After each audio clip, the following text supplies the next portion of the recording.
গত জুনে সীমিত আকারে শুরু হলেও জুলাইয়ে এসে বরিশালে দানা বাঁধতে থাকে কোটা সংস্কার আন্দোলন। শেষ দিকে এসে তা চরম রূপ ধারণ করে। আন্দোলন দমনে মাঠে নামে আওয়ামী লীগের ছাত্র সংগঠন ছাত্রলীগ।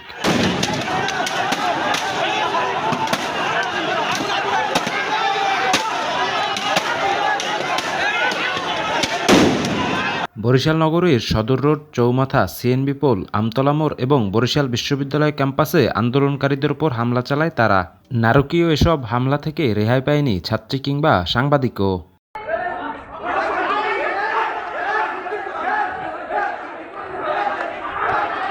কঠিন সেই সময় স্মরণ করেন আন্দোলনের সমন্বয়করা। সর্বোচ্চ হেনস্থা তার জায়গা থেকে আন্দোলনের সম্পৃক্ত প্রত্যেকটা শিক্ষার্থীর সঙ্গে ছাত্রলীগ করেছে। অধিকবার আমাদের উপর হামলে পড়েছে। আপনারা জানেন যে আমাদের নারী সহযোদ্ধাদেরকেও কিন্তু এরা ছাড়েনি। আমাদের মেয়েদের দেখে বাড়ি দিয়েছে।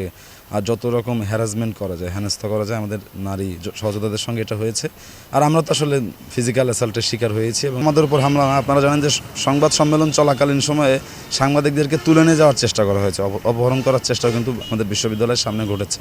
আমরা প্রশাসনের সঙ্গে সাংবাদিকদের উপর যে হামলা, এটা নিয়ে আমরা আলাপ করেছি, বিচারের শাস্তির দাবি জানিয়েছি এবং আমরা মনে করি যে আসলে এই যে মুজিব আদর্শ বা মুজিব আদর্শ না, এই যে বাইনারি দাঁড় করিয়ে নিয়ে নিপীড়নের বৈধতা দেয়া, এই অপচেষ্টাতে তৎকালীন সময় বাংলাদেশ ছাত্রলীগ করেছে। যদিও ছাত্রলীগের ওই অর্থে কমিটি নেই যে করেছে, এটা আসলে দিন শেষে একটা চরম ফ্যাসিস্ট একটা আচরণ এবং ন্যূনতম মূল্যবোধের রাজনীতি যদি এখানে থাকতো, মানবিকত মূল্যবোধ যুক্ত থাকতো, তাহলে মেয়েদের উপর, সাংবাদিকদের উপর এইভাবে হামলে পড়ার সুযোগটা আমার মনে হয় যে ছিল না।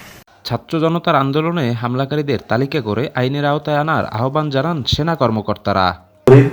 জেলা প্রশাসন থেকে, উপজেলা প্রশাসন থেকে আবার রাজনৈতিক কর্মকাণ্ডগুলো মনিটর করছে, আইন শৃঙ্খলা পরিস্থিতি মনিটর করছে।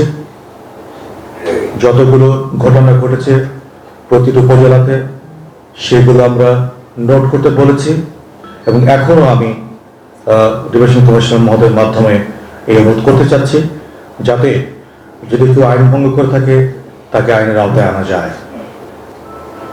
আমরা কোনোভাবেই আইনকে নিজের হাতে তুলে নিতে পারি না, কারণ আমরা কেউ আইনের ঊর্ধ্বে নই। জড়িত কাউকেই ছাড় দেয়া হবে না বলে জানান পুলিশ কর্মকর্তারা। যারা হামলা করেছে আমাদের বরিশালে এরকম ঘটনা যদি ঘটে থাকে, তাদেরকে নিশ্চয়ই আমরা আইনের আওতায় নিয়ে আসবো। 20 জুলাই থেকে 4 আগস্ট পর্যন্ত হামলার শিকার হন বরিশালের 371 জন আন্দোলনকারী।